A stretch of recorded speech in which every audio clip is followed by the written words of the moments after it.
terkait fitrah, apakah fitrah itu bisa rusak? Jawabannya bisa. Apabila dirusak terus, maka dia akan rusak. Tetapi dia pernah selamat dulu sebelum rusak. Bukan berarti begitu lahir kita datang dengan fitrah yang rusak. Bukan begitu ya. Kita hidup di atas fitrah yang benar, lalu kita rusak menjadi rusak benaran dia. Gitu loh. Maka merusak fitrah itu, ya orang yang punya fitrah itu merusaknya sendiri. Itu bisa, sangat bisa. Dan bisa terjadi dan jelas terjadi di permukaan bumi. Sehingga ketika disampaikan kepadanya yang sebenarnya, dia merasa fitrahnya terganggu dan semacam. Contoh gini, kita ambil contoh. Fitrah yang benar adalah, kalau bukan kita yang melahirkan, berarti bukan anak kita. Itu fitrah yang jelas. Anak orang lain, ya atau tidak? Tapi kalau istri kita yang melahirkannya, dari keturunan kita, itulah anak kita. Dan anak kita punya peraturan spesial dengan kita. Kita punya aturan, agama punya aturan spesial antara seorang ibu dengan anaknya, antara seorang bapak dengan anak wanitanya. Ada aturan, boleh begini, boleh berjabatan tangan, boleh berpelukan dan semacamnya. Betul atau tidak? Itu aturan antara wanita dan anak laki-lakinya, antara suami dengan anak perempuannya. Anak kita, itulah anak kita dari keturunan kita.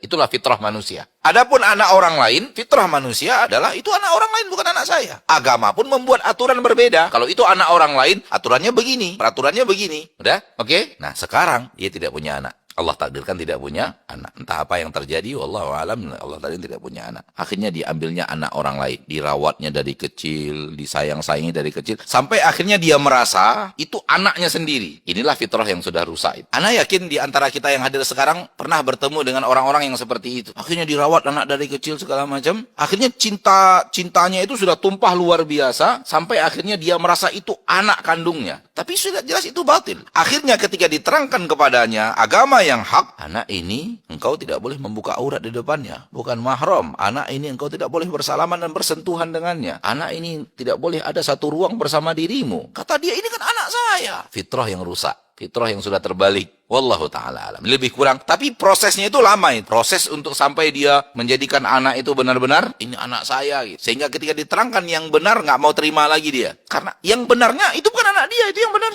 Jadi fitrah bisa rusak, dirusak oleh yang punya fitrah itu sendiri. Wallahu a'lam.